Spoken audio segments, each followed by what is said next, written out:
안녕하십니까. JTBC 저녁 뉴스입니다. 지난해 한중 두 나라 정상이 약속한 새만금 경제협력단지가 기대치를 한참 밑돌고 있습니다. 정상회담 합의 후 벌써 1년이 흘렀지만 기업 유치와 한중 경제협력특구 기반 조성은 말뿐에 그치고 있습니다. 김철 기자의 보도입니다. 박근혜 대통령과 시진핑 중국 국가주석은 지난해 7월 새만금 한중 경제협력단지 조성에 합의했습니다. 두 나라 정상의 이런 합의로 새만금 내부 개발과 중국 기업 유치가 크게 앞당겨질 것으로 기대됐습니다. 그러나 정상회담 후 벌써 1년이 지났지만 별다른 성과는 없습니다. 그동안 유치한 중국 기업은 CMPB 단 한 곳으로 고용 효과가 크지 않은 태양광 업체인데다 입주 계약이 아닌 MOU 체결입니다. 민간 투자에 앞서 선도적인 공공 투자를 위해 새만금 개발청이 26억 원을 요청했지만 이마저도 받아들여지지 않고 있습니다.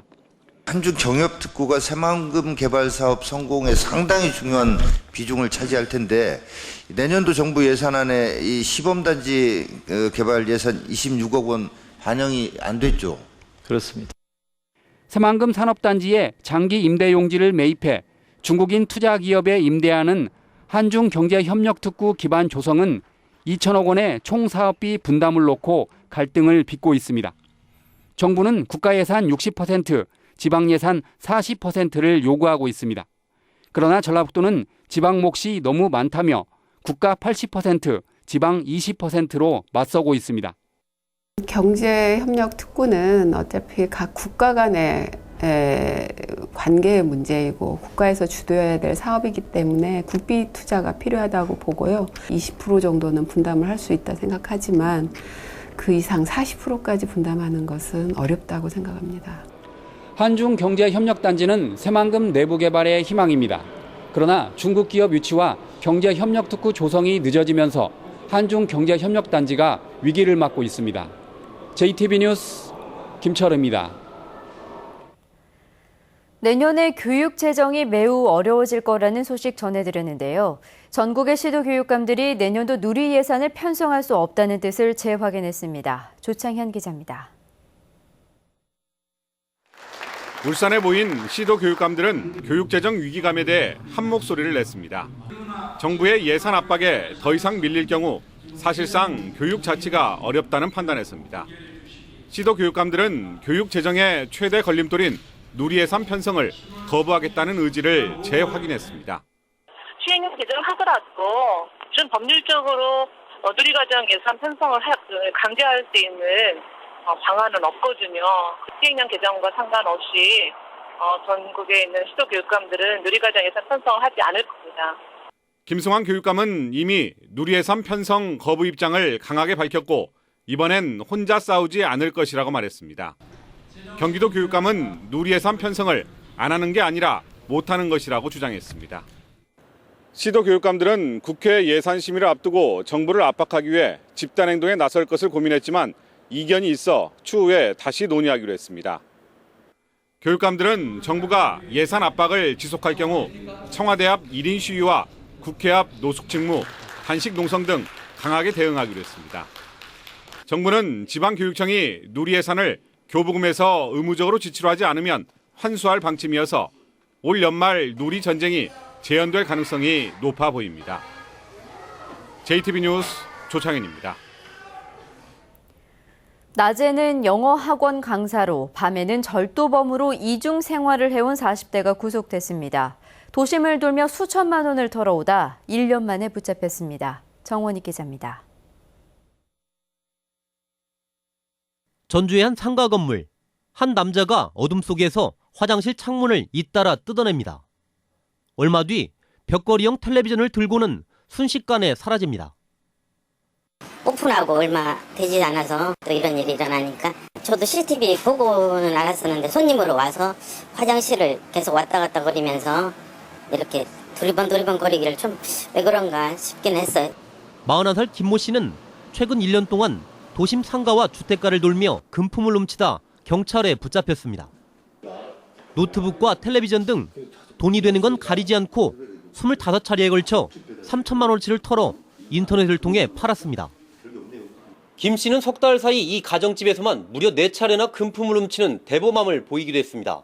생명 위협도 느끼고 틀린 것도 틀린 거지만 그런 것 때문에 내가 부터 이사를 간 것 같아요.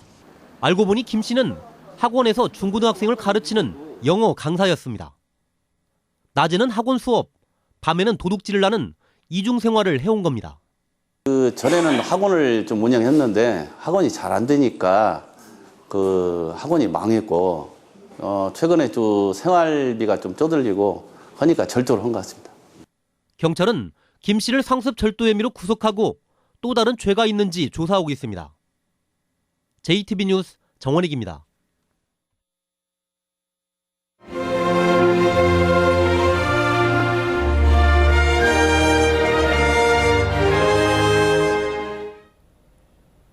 소외계층을 위해 나눔을 실천하는 봉사자들의 이야기를 소개하는 순서입니다.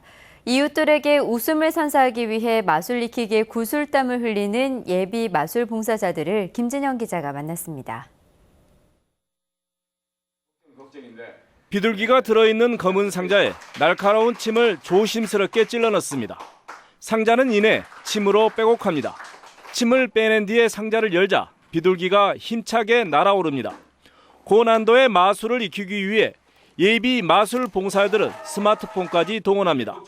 수업 내용을 담아서 우리 마술 봉사단 거기 밴드에 올리면 이제 나중에 이제 수업 끝나고 집에 가서라도 한 번씩 이렇게 더 살펴보면 마술을 가르치는 70대 마술사는 배우고자 하는 예비 마술사들의 열정에 더욱 힘을 냅니다.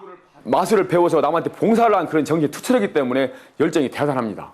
그러니까 저도 모르게 자연적으로 열정적인 사람 앞에서는 저도 열정일 수밖에 없어요.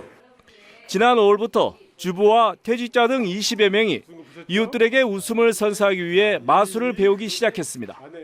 여름 내내 구슬땀을 흘리며 익힌 마술은 17가지. 이번 달부터 농촌 마을을 찾아다니며 무료 공연을 펼칠 예정입니다.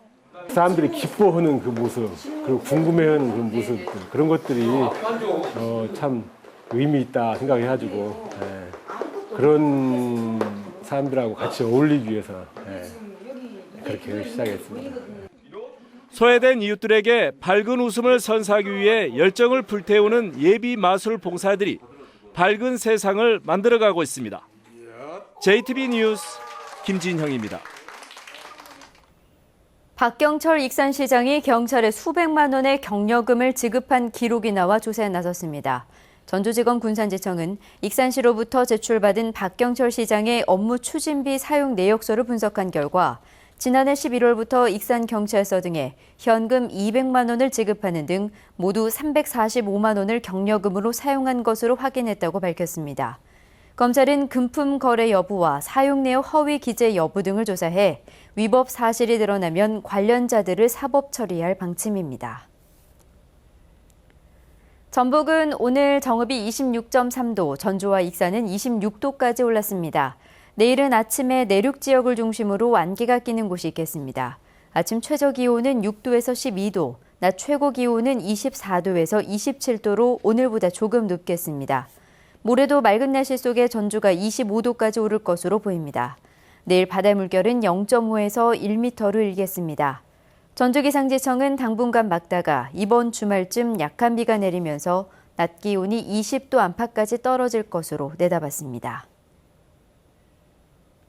JTB 저녁 뉴스를 마칩니다. 함께해 주신 여러분 고맙습니다.